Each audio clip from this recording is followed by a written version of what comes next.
Bonjour à tous, bienvenue sur cette webconférence flash d'une vingtaine de minutes environ. Vous inquiétez pas, on ne sera pas super long, on a tout prévu pour que ça se passe bien. Donc on a été invité aujourd'hui par Ravulsup pour vous présenter la direction stage et emploi de l'Université de Lille. Alors on va passer tout de suite à la première question. Présentez-vous. Donc moi, je suis Sophia, je suis conseillère experte stage et emploi à l'Université de Lille. Donc, je suis en charge de LinkedIn, je suis community manager donc pour le service sur LinkedIn. On a choisi LinkedIn parce que c'est le premier réseau pro du monde et ça nous offrait une bonne visibilité pour que vous puissiez avoir l'information sur tous les services de la direction stage et emploi en un même lieu. Je m'occupe également des partenariats avec le monde associatif et sur le monde du travail.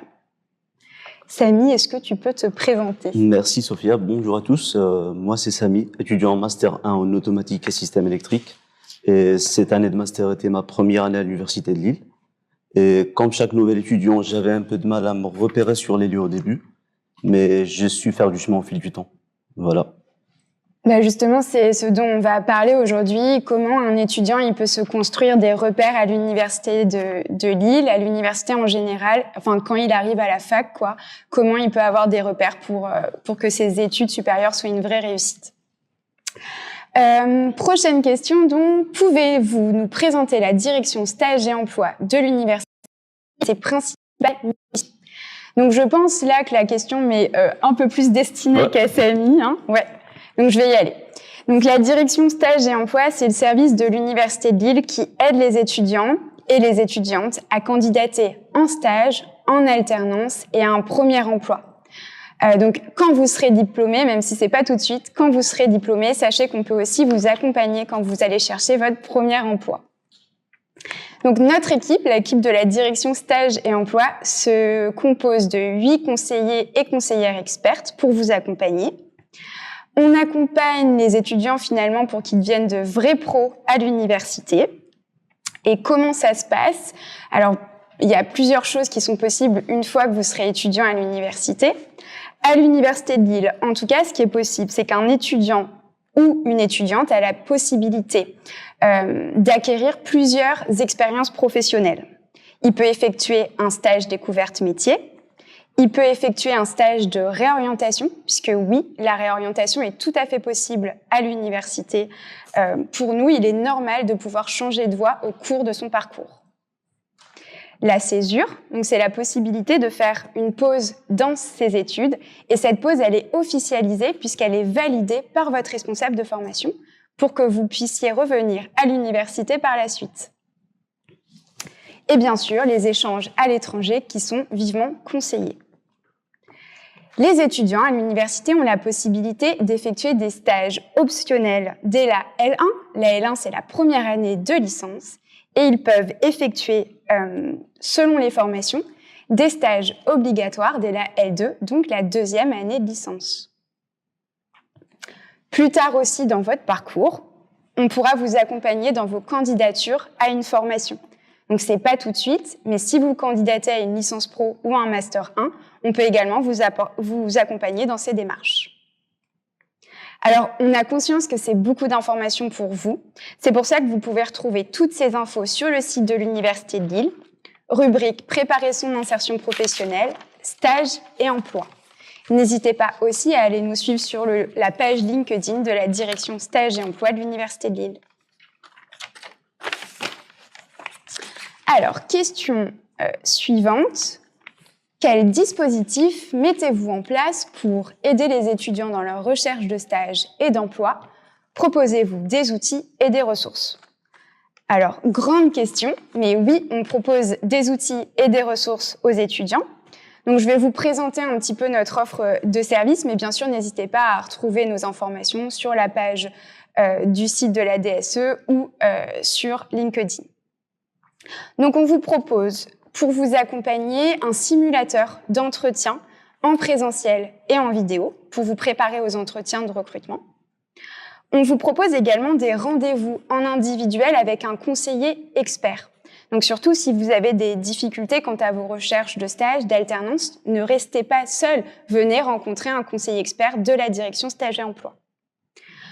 On met à votre disposition sur nos plateformes des ressources en ligne sur le CV, la lettre de motivation, l'IA, les réseaux sociaux pro, des podcasts, des lives, on en reparlera, des événements pour élargir son réseau. Et en amont de ces événements, vous avez également la possibilité de prendre une photo pro sur les stands photos professionnels. C'est un service qui marche super bien et en général, les étudiants sont ravis de pouvoir mettre une photo professionnelle sur leur réseau ou sur leur CV. Question suivante. Comment les étudiants peuvent-ils accéder à vos services? C'est une très bonne question sur laquelle on travaille énormément. Comme je vous ai dit, vous pouvez nous retrouver sur différents canaux, donc sur LinkedIn, sur l'environnement numérique de travail des étudiants. Et vous pouvez également aller découvrir le réseau professionnel de l'Université de Lille, Lille Agora, sur lequel vous allez retrouver toutes nos informations et également un calendrier de nos événements. C'est Samy quand même qui vous parlera mieux de moi de ça. Samy, est-ce que tu peux nous dire comment tu as entendu parler de nous? Alors oui, Sophia, donc je vais vous raconter un peu comment j'ai connu la direction des stages emploi. Donc c'était lors des JV en septembre, un événement de rentrée sur le campus. J'ai rencontré des gens de l'association InQT et qui m'ont parlé d'un événement auquel j'ai participé en mois de novembre. Et c'est là où j'ai rencontré Julien, un conseiller expert de la direction des stages emploi que je salue au passage.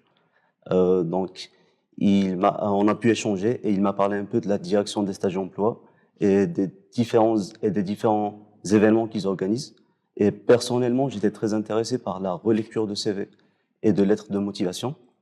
Et c'est à partir de là donc que j'ai commencé à participer à leurs différents événements. Voilà. Merci pour ta réponse. Et est-ce que tu as participé à d'autres actions avec la direction Stage et Emploi? Oui, effectivement, comme j'ai dit avant, j'ai participé à pas mal de web ateliers sur différentes thématiques. Et le dernier auquel j'ai participé était était le web atelier Face au pro, pas d'impro. C'était donc pour bien préparer les entretiens de recrutement. Après tout, la direction des stages et emploi ont des contacts directs avec les recruteurs. Ils savent donc ce qu'un recruteur attend de nous. Ils savent ce qu'un recruteur attend de ses candidats. J'ai pu aussi bénéficier d'une relecture de CV et j'ai participé à un atelier de photo professionnelle. Merci encore pour ta réponse. Est-ce que tu peux nous dire, Samy, ce que ça t'a apporté finalement de participer à ces actions? Oui, Sophia, déjà, ça m'a permis de développer, d'améliorer et d'optimiser mon CV, que je trouvais déjà très bien avant, parce que j'avais passé pas mal de temps à le faire.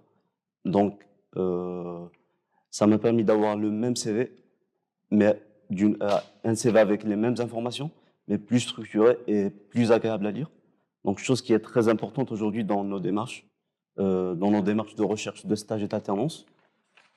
Ça m'a permis aussi de développer et d'élargir mon réseau professionnel, notamment sur LinkedIn. J'ai pu rencontrer des professionnels et des recruteurs de mon domaine, donc surtout de finir avec un moment de convivialité et d'échange avec eux. Donc ça m'a permis d'avoir une idée plus claire et plus précise sur mes démarches de recherche de stage et d'alternance. Et aujourd'hui, tu en es où dans ces démarches? Aujourd'hui, je suis déjà sur le bon chemin pour trouver mon stage et mon alternance, j'espère. On en est sûr, Samy. Et oui, je crois que tu avais participé à l'Happy Hour qui avait eu lieu donc, en novembre. Tout à fait. Et qui avait bien plu aux étudiants. Il y avait même un atelier sur la gestion du stress qui avait eu beaucoup de succès. Donc, on va pouvoir passer à la question suivante. Donc, vous avez récemment lancé une série de podcasts intitulée « Stage et emploi, j'écoute ». Pouvez-vous nous en parler et quels sont les thèmes abordés? Donc, en effet, la direction Stage et Emploi a sorti cette année un podcast, Stage et Emploi, j'écoute. En fait, l'idée pour nous, c'était de créer un format accessible aux étudiants où on donne des conseils, des tips vraiment très pratico-pratiques grâce à des témoignages étudiants. Donc, c'est finalement un étudiant, la parole d'un étudiant qui parle à un autre étudiant. La saison 1 est déjà en ligne. Elle est composée de 3 épisodes qu'on peut retrouver en vidéo sur les plateformes. On donne des conseils pour se lancer, pour démarrer sa recherche de stage, pour également préparer ses entretiens de recrutement, mais aussi des tips pour réussir son expérience de stage, comment en tirer le meilleur parti. On vous donne un rendez-vous en octobre 2025 pour la saison 2 et de nouveaux conseils très utiles. Comment nos spectateurs peuvent-ils accéder à ces podcasts? Alors là, je pense que le spectateur, c'est plutôt Samy, donc je le laisserai répondre à cette question. Oui, Sophia. Alors, ils sont accessibles les podcasts sont accessibles sur YouTube et sur SoundCloud. Vous pouvez d'ailleurs cliquer directement sur les liens qui s'affichent à l'écran. Et je sais aussi qu'ils seront bientôt disponibles sur les grandes plateformes telles que Spotify, Deezer et Apple Music. C'est ça, Sophia? Oui, tout à fait, c'est ça. Samy, d'ailleurs, est-ce que toi, tu pourrais nous dire ce que tu en as pensé? Je crois que tu les as écoutés, ces podcasts. Oui. Alors, j'aime bien le fait qu'ils soient courts, mais qu'ils nous donnent plein d'informations. Et je retiens aussi qu'il y a un Samy sur le podcast. Oui, en effet, c'était une petite dédicace à notre ambassadeur de la direction stage et emploi préféré, Samy. Oui, tout à fait. Alors, je pense qu'on va passer à la dernière question de ce live. Donc, auriez-vous un dernier mot ou des conseils que vous donneriez aux lycéens qui s'apprêtent à entrer à l'université? Je vais me permettre de commencer, Samy, si tu veux bien. Mais alors moi, mon conseil, ce serait renseignez-vous. Toquez aux portes de tous les services de l'université. L'université, avant toute chose, elle appartient à ses étudiants. Pour vous, il n'y a aucune porte qui doit rester fermée. Et des portes, il y en a plein. Donc, vous pouvez ouvrir la porte du service de la santé, du service de la direction de l'orientation, de la maison internationale ou de la direction de la scolarité. Il faut oser à l'université poser toutes les questions pour trouver l'information qui sera utile pour vous réussir vos études à l'université. Et Samy, est-ce que tu aurais un conseil aux lycéens? Oui, alors pour mon conseil, c'est vraiment d'être vraiment curieux. C'est d'aller participer à des salons. C'est de ne pas hésiter à aller rencontrer des professionnels, d'aller parler à des gens. Ça permet vraiment de multiplier les contacts. Voilà, donc bon courage à tous. Je vous souhaite un bon courage. Et bon courage pour votre entrée à l'université. On vous souhaite beaucoup de réussite. Merci pour votre attention. À bientôt à la direction stage et emploi de l'université, que ce soit sur LinkedIn ou ailleurs. Et merci à vous, le SUP, pour l'invitation.